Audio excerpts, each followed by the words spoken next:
Ito ang Biyahe by DJ Lala Banderas. DJ Lala Banderas. Hi love, 10:58 on the clock. Agahan natin ang biyaheng to dahil medyo mahaba-haba. Well, my love, eto na nga po ang ating Byahe Sender of the night. Isa sa ating mga kabisyo na merong problema, hindi nila siguro masabi, and sometimes we are very much comfortable sharing our feelings, our emotions through writing. That's why nag-exist po ang ating Byahe Sender of the night. Para lahat po ng inyong nararamdaman, pinagdadaanan, kung hindi nyo to ma-explain in words kapag kausap ko kayo, maybe kapag sinulat ninyo, you can explain yourself better. So eto na nga po, this one was sent to us over at our Facebook page, DJ Lala Banderas. Eto po ang biyahe ni Angela. Dear DJ Lala, itago mo na lang ako sa pangalang Angela. 27 years old and I just got married last 2021 to my ex's younger brother. I'm an avid listener of your program and I never thought I'd be asking for your advice. Wow. Ganun talaga. Minsan talaga nagtuturn yung tables to the least experience we will expect. So here it goes. Ever since kinasal kami ng husband ko, my mother-in-law keeps on calling my husband para pauwiin dun sa house nila. Di naman gaano kalayo ang bahay nila. Nasa 15-minute drive kung magmomotorsiklo ka. Kasi magkalapit lang talaga naman kami ng barangay. Hindi naman sa kinagagalit ko na pinapauwi siya halos every week ng mama niya sa kanila. Pero shouldn't we be on our own na? In fact, 3 days after our wedding, tinawagan ng mother-in-law ko yung husband ko para dun muna magstay sa bahay nila. Halos inabot din ng 1 week yung husband ko dun sa kanila. Okay lang sa akin kasi nga baka di pa siya makapag-adjust na kinasal na yung anak niya. Pero the fact na halos every week tinatawagan niyo po yung asawa ko para pauwiin sa kanila, parang sumusobra na yata. I find myself getting hurt. Minsan naiiwan akong mag-isa kasi nga pinapauwi siya ng mama niya. There are times na ine-exclude ako sa family gatherings nila kasi nga yung ex ko ay yung older brother niya na married na din. Pero pinagseselosan kasi ako hanggang ngayon ng wife niya. Syempre, given na ex ko nga ang older brother ng husband ko, di ko siya pinipigilang umuwi sa kanila. Baka ako pa yung maging kontrabida, di ba? Pero di ba sobra na, DJ Lala. 6 months na kaming kasal ng husband ko ngayon pero grabe walang week na di siya pinapauwi ng mama niya sa kanila. Nakakasakit na sila ng damdamin, DJ eh. Okay lang naman sa akin na ma-exclude sa family gatherings nila. Di ko naman pinipigilan husband ko na sumama kasi family niya yun eh. Pero yung akin lang, wag naman sana nilang kunin halos lahat ng oras ng husband ko.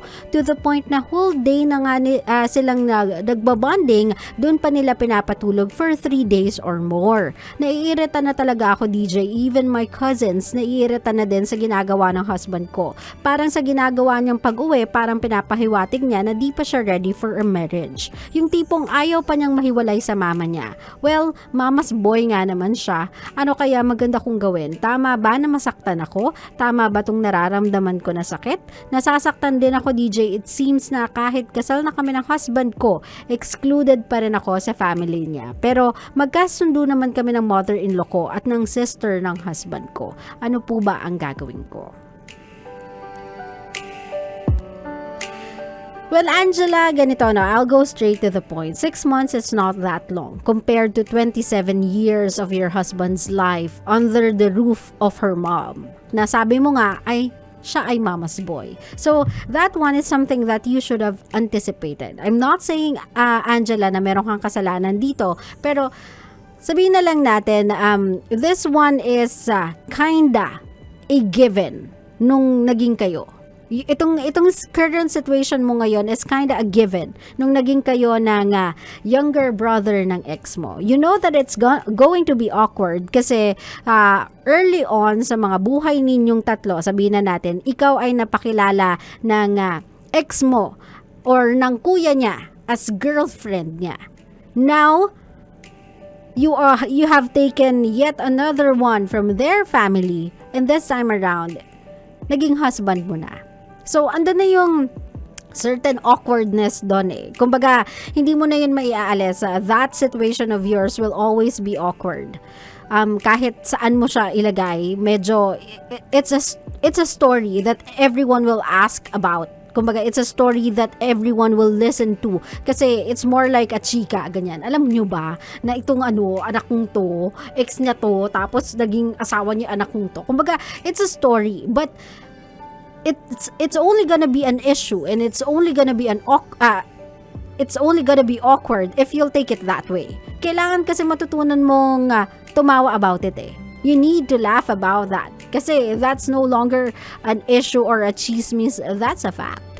And that's something na should make you laugh. Kasi kapag nakita nilang it doesn't even bother you anymore, kasi it was a long time ago, then it will start to subside. Yung awkwardness of you having that past relationship with the older brother of your husband will eventually subside, die down, or better yet, mag-ano na, kumbaga kung joke yan, mapapanis na. So mahal, you have to start making it as a joke. Or accepting it as a joke. You have to start laughing about it and setting it aside. That story should never be, sabihin na natin, resurrected anymore. So, whenever nakikipagkwentuhan ka or kilala ka sa other people and they are asking about your current family tree, avoid mentioning that. Not because gusto ko mahiya ka dyan, but because it's not a story that you want to highlight on. Kasi, sabi ko nga sa'yo, it's a story of its own and it's always gonna be scandalous for some people. Pero if you don't want to see it that way, then do not make it an important detail of your current family tree. Naintindihan mo ako, my love? You know where I'm getting at. So that hindi siya nagiging awkward for you, for other people, and for everybody who's involved in this family. Stop making it an issue or making it a topic or a subject or a significant part of the memory na kailangan mo pang i-release every single time. Okay? Just keep it there sa past. It's all part of the past. Everyone seems to have moved on kasi yung ex mo ay nagkaroon na ng sarili niyang pamilya. The brother is okay with the situation na ang pinakasalan niya ay ang ex ng kuya niya. The kuya was okay with the fact na ang pinakasalan ng kapatid niya, ng younger brother niya ay ang ex niya. So everybody is okay with that. Kasi kung hindi kayo aabot sa puntong nagpakasalang kayong dalawa, di ba? Kinasal kayong dalawa, hindi kayo aabot dyan if everybody is not okay with that. So, iisantabi na natin siya. Let's close that book, please. I-close nyo na yung book na yan. That should never be a part of any future references in your life ever again. Now, sa pagsiselos thing na to, my love, wala tayong magagawa dito. It will only be an issue, sabi ko nga sa'yo, if you will acknowledge it as an issue. I suggest kung meron kayong family gatherings, kung hindi ka naman pinipigilan pumunta ka, my love. Hindi ka naman gagawa ng eksena eh. Just ipakita mo lang dun sa asawa na there's nothing more for you to worry about. We have all moved on. Everyone agreed on this relationship. Even both our mothers-in-law. O, diba? Kasi isa lang naman kayo ng mother-in-law eh. So, wag ka nang mailang. I'll give you a reason para hindi mailang sa akin. I'll be your friend. I'll try to reach out to you so you'll feel better. Na whenever my family gathering na andun ako, you won't feel awkward at all. My love, you have to this is the moment of your relationship with your husband na kailangan mo nang i-embrace yung family niya. No matter how chaotic the situation is or yung setup has been, you have to try. You have to try na ipakita yung sarili mo dun sa family na yun kasi you are now part of the family. Whether you like it or not, you married the younger brother of your ex. That is a fact. We can never erase that. Hindi na natin yan mababalik sa kumbaga sinaunang panahon. You have to accept that. And you have to make them see na ito na din ang current situation. I am now the wife of my ex's younger brother. And it's not an issue. Let's not make it an issue and I won't make it an issue. Pangit siyang tignan, I know. Pero hindi ibig sabihin mali yun.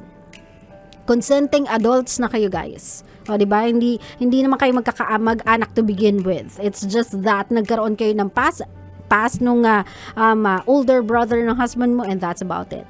When it comes sa relationship mo with your husband, that is a conversation between the two of you, and the family has nothing to do with it. Sabihin man natin na kasi sila ng yaya almost every week, lagi nilang niyayain, di ba sila makaintindi? No. Your problem is with your husband. Your problem is the absence of your husband. That has nothing to do with his family. Naintindihan mo ko? Yan ay problema nyong mag-asawa. Yan ay between you and your husband. Wag mong tignan ng masama yung mother-in-law mo. She is just trying to be a mother. She's just, alam mo yun, gusto niya lang makasama yung mga anak niya, and that's all. That decision ay ginawa ng asawa mo, hindi ng nanay niya. Okay? Your husband is not a kid. He is not a child. He is an adult. So if you have to raise this one as an issue, wag mo tong erase sa pamilya niya, wag mo tong erase sa mother-in-law mo, wag mo tong erase sa father-in-law mo, wag mo tong erase sa mga kapatid na babae ng husband mo, erase mo to sa husband mo. Sabihin mo, love, baby, darling, my sweetheart, I know you love your family, and that's one thing I love about you. But I love you too. And right now, as of 6 months ago, I am now your family. I am not trying to stop you to go there, but please, try to spend more time with me. Gusto kitang makabonding, gusto kitang makasama. Or yet, gusto mo, mag-set tayo ng schedule. Pwede naman tayong every Sunday, andun tayo together, you and I. O diba, dalawin natin sila mama, dalawin natin sila papa, dalawin natin yung mga kapatid mo. Pero uuwi tayong dalawa. We will spend time together, we will spend the night together because I am now your family. Nagigets mo ako, my love? Yung pinagkaiba lang siguro ng pagbigay mo sa kanya ng reasoning. That will give a difference din sa magiging decision niya. Make him realize that you are not stopping him. You are supporting him and loving him more for being a family guy. But make him also understand that you are now a family. Kasama ka na din sa family. So, kung gusto niyang pumunta doon sa mga in-laws mo, go with him as a wife, as a part of their family as well. Every Sunday would do. Sabi mo, gusto mo pag pumunta tayo kay mama, magluluto ako ng paborito niyang pagkain, o kaya magpapadeliver tayo ng paborito nilang pagkain, but let's go together. Let's go home then together. Let's spend the night at home, at our home.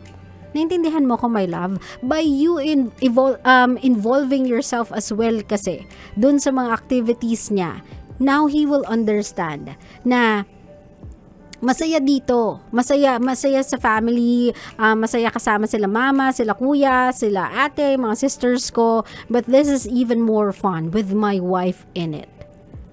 Kumbaga, if you try to involve yourself sa kanya even more, maybe this time he can see that he is no longer the bachelor. He is now a married man. 6 months is not that long. Not yet, my love. You think it's long kasi andun ka sa part ng waiting, pero siya, hindi pa naman. Hindi pa yun ganun katagal kung titignan. Even on the perspective of a third person, hindi pa ganun katagal ang 6 months, my love. This is just the first of many challenges that you'll go through as husband and wife. Pero sana, my love, Angela, this one is my tip sa'yo, okay? Huwag mo siyang palakihin sa'yo. Huwag mo siyang bigyan ng kahit anong meaning. Huwag mong paghaluin ang problema ng nakaraan sa kasalukuyan. Don't mix it all up in one big plate to make it a big issue. Try mo siya hati-hatiin. Try mo siya hima-himayin. And then, you attacked it as literal as you can be. Like for example ngayon, nagpaalam yung in-laws mo na gusto nilang makasama ng 3 days yung asawa mo. Sabihin mo sa kanya, pwede naman tayo dun pumunta every night. Dun tayo mag-dinner. Sabi mo kasi 15 minutes away lang eh. Dun tayo mag-dinner. Dala tayo pagkain. Pero uwi tayo. Naintindihan mo ko, mahal? The more you spend time with your husband, the more he sees na things are a bit better. Or walang a bit. Things are better with you in it. Yung family gatherings are even more meaningful because you are there with him. Make him know that this time around, he doesn't have to go sa mga family gatherings nila on his own. Kasi meron na siyang +1, a constant one. And that is you. Naintindihan mo ako, my love? Naintindihan mo ako, Angela? So please, dyan sa sitwasyon ninyong mag-asawa, you take it up sa kanya. Do not mix it all up, yung feeling mo yun yung ginagawa ng parents niya. Kasi sabi mo, you have a good relationship naman with the mother and the sisters. Thinking like that kasi will stain that kind of relationship and will make the situation even worse para sa'yo or even more complicated para sa'yo. So, wag mong paghalu-haluin yan in your head. I do understand that right now, may kahalong lungkot na kasi yung mga iniisip mo and you're tying everything up. Don't. Sabi ko nga sa'yo, sometimes we have to take problems as literal as possible kasi we are talking about men. Literal din sila. Hindi sila yung tipo ng tao na nagme-mix ng emotions sa mga problemang literal. O diba? Let's just attack a problem one at a time. Uulitin ko, Angela, so that we will be clear kasi feeling ko isa lang yung problema sa utak mo. But I have managed to chop it into 3 because I think you have 3 issues there that you have to work on. One is the story about the ex. Let it go. Never tell that story ever again. And smile about the fact that it happened pero it shouldn't matter. Second siguro is you trying to mix it all up, yung problema mo sa in-laws mo, tinatry mo i-mix dun sa problema niyong mag-asawa. No, that's two different issues. Kailangan mo yung paghiwalayan. What you have to do is talk to your husband, not the in-laws, not the mother, not the mother-in-law, not the sister-in-law, just your husband. Problema yung mag-asawa. Naintindihan mo ko, Angela? I know it's a bit difficult. I know it's been a full 6 months of your married life, but it is a start. Isipin mo na lang maganda tong maaga kayong sinusubukan para tumatag yung pundasyon ninyong mag-asawa. Para sa mga susunod na problemang darating para sa inyong dalawa, hindi na kayo ganun mahihirapan. Kasi you know that whatever the future may hold, as long as you'll choose each other and choose to listen and understand each other, you guys will get through it. You guys will be just fine. Naintindihan mo ko, Angela? I hope I was able to help you, my love. I hope I was able to give you clarity and I wish nothing but the best sa inyong kasal, sa inyong pagsasama, and I hope this love story of yours will be happily ever after. Okay? My love, ganito sa mga problema talaga sa mga in-laws, lalong-lalo na sa mga mother-in-law, wala tayong magagawa dyan, my love. We will always be the person na makikisama. Tayo yung makikisama, tayo yung mag-a-adjust. Magulang yan ang asawa mo eh. Whether you like it or not, sila yung dahilan as to why nag-i-exist yung partner mo. I'm not saying na gawin mo kung ano yung gusto nilang gawin, ano yung iutos nila. All I'm saying is, kailangan mong lawakan at mas lawakan pa yung pang-intindi mo. There are certain, sabihin na natin, advice, there are certain instances that they will test your patience.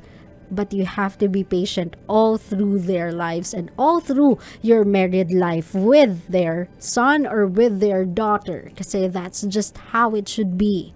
Sila ay guidance. Sila ay, sabihin na natin, andyan para sa best, siguro sa best interest ng anak nila. And the only way that they will accept you as part of their family is kapag nakita nilang worthy ka. Naintindihan mo ako, my love? They only want the best for their child. Every parent does. Tandaan mo yan, okay?